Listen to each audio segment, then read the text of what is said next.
A few moments later. Oke, saya akan menjelaskan tentang puasa Ramadan. Puasa adalah menahan diri dari makan, minum, dan berjima, disertai niat yang ikhlas karena Allah yang Maha Mulia dan Maha Agung. Karena puasa mengandung manfaat bagi kesucian, kebersihan, dan kecemerlangan diri dari percampuran dengan keburukan dan akhlak yang rendah.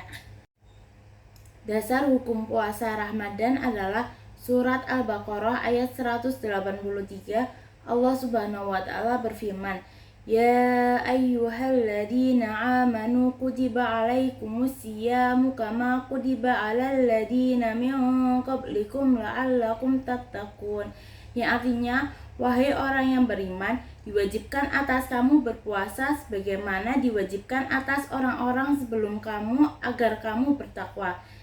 Syekh Abdul Aziz Muhammad Asyam dan Syekh Abdul Wahab Syed Hawas dalam kitab Al-Wasit fil Fiqih Al-Ibadat atau Fikih Ibadah menerangkan bahwa Allah Subhanahu wa taala mewajibkan puasa kepada orang mukmin bukanlah hal pertama kali atau syariat baru. Syarat wajib puasa itu ada 6. 1. Beragama Islam, 2. Balik, 3. Berakal, 4. Sehat, dan 5. Mampu, 6. Tidak dalam perjalanan. Adapun syarat sahnya puasa itu ada 4. 1. Niat, 2. Suci dari haid dan nifas, 3. Beragama Islam, dan 4. Pada hari yang dibolehkan. Rukun puasa ada 2. 1. Niat, yaitu nawaitu sauma hadin an ada'i fardi syahri ramadana hadhihi sanati fardolillahi ta'ala, yang artinya saya niat berpuasa esok hari untuk menunaikan fardu di bulan Ramadan tahun ini karena Allah Ta'ala. 2. Imsak.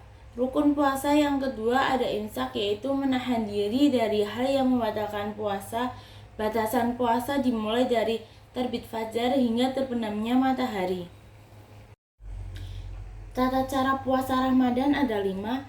1. Awali puasa kita sebelum terbitnya fajar dengan membaca niat dalam hati agar puasa kita dapat diterima oleh Allah Subhanahu wa taala.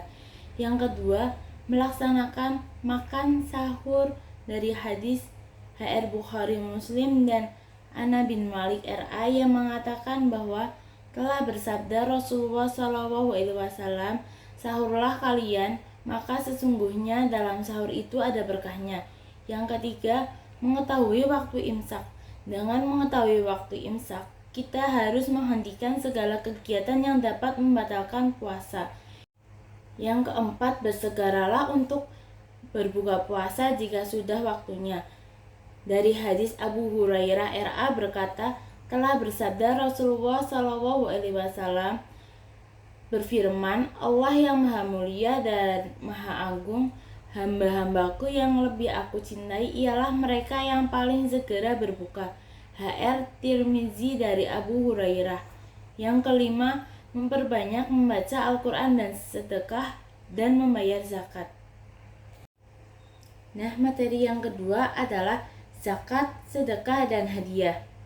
Dalam bahasa Arab, zakat berarti kebersihan, perkembangan, dan berkah. Zakat merupakan salah satu dari 5 rukun yang memiliki peran sentral dalam membantu meringankan beban masyarakat yang kurang beruntung dan mengembangkan solidaritas.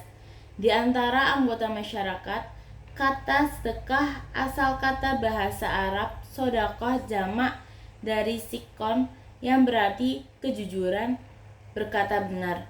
Sedekah berarti suatu pemberian yang diberikan oleh seorang muslim kepada orang lain secara spontan dan sukarela tanpa dibatasi oleh waktu dan jumlah tertentu.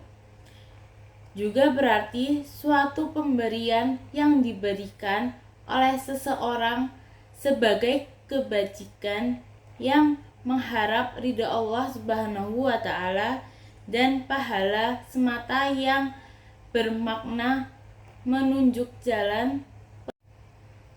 Hadiah berasal dari kata hadi.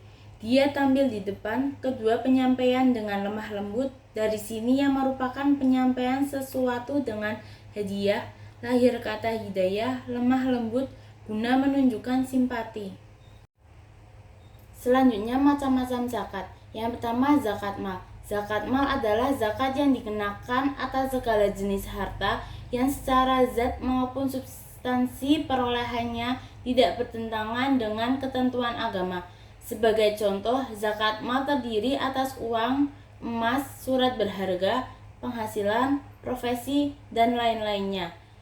Jumlah zakat yang harus dikeluarkan sebesar 2,5% dari total nilai harta setelah mencapai nisabnya.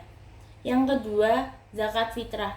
Zakat fitrah adalah zakat yang wajib dikeluarkan oleh setiap muslim menjelang Idul Fitri pada bulan Ramadan. Besarnya adalah beras atau makanan pokok seberat 2,5 kilo atau 3,5 liter per jiwa.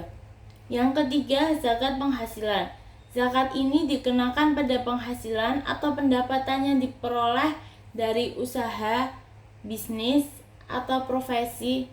Besar zakat usaha dapat bervariasi tergantung pada jenis usaha dan jumlah pendapatannya, tetapi umumnya berkisaran antara 2,5% hingga 10%. 4 adalah zakat emas dan perak. Menurut kesepakatan para ulama ahli fikih, harta wajib dizakati itu dari jenis tambang ada dua, yakni emas dan perak. Yang keduanya tidak merupakan perhiasan wajib.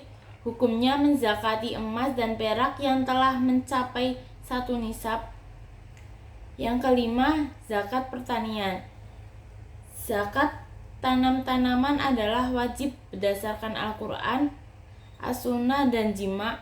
Para ulama yang wajib dizakati di sini hanya 10% atau 5%-nya. Zakat tanaman ini seperti kurma, anggur, gandum, dan anggur kering. Dan yang keenam, zakat peternakan, yang dizakati binatang-binatang seperti unta, sapi, dan kambing. Tidak ada kewajiban zakat atas binatang kecuali sudah mencapai 1 nisab dan sudah lewat waktu 1 tahun. Macam-macam hadiah ada 4. Yang pertama, hadiah dalam perlombaan. Yang kedua, hadiah pembelian suatu barang. Yang ketiga, hadiah sebagai suap atau sogokan. Yang keempat, pemberian hadiah kepada penjabat. Macam-macam sedekah adalah memberi makan, memberi pakaian, memberi minum, membantu membawakan barang bawaan, menolong dari kesempitan dan kesusahan, tersenyum di hadapan saudara, berjabat tangan dengannya, menyantuni anak yatim, mengajarkan ilmu pengetahuan, menyerahkan harta wakaf, menyumbang masjid, melindungi orang-orang yang tertindas, menanam tumbuh-tumbuhan yang dimakan oleh orang lain ataupun bisa dimakan oleh burung atau binatang lainnya, dan lain sebagainya. Adapun hikmah zakat, sedekah, dan hadiah, yang pertama, singkirkan rasa iri. Yang kedua, mendapatkan pahala dan kemuliaan dari Allah Subhanahu wa Ta'ala. Yang ketiga, menjadi jalan untuk mewujudkan kesejahteraan sosial, juga mencegah munculnya kejahatan karena kemiskinan. Yang keempat, sebagai wujud ketaatan kepada Allah Subhanahu wa Ta'ala, sekaligus ungkapan rasa syukur atas segala yang telah diberikannya. Yang kelima, membersihkan harta, benda, dan diri sendiri. Sekian penjelasan materi dari saya. Kurang lebihnya mohon maaf bila ada kesalahan. Wabillahi taufiq wal hidayah. Wassalamualaikum warahmatullahi wabarakatuh.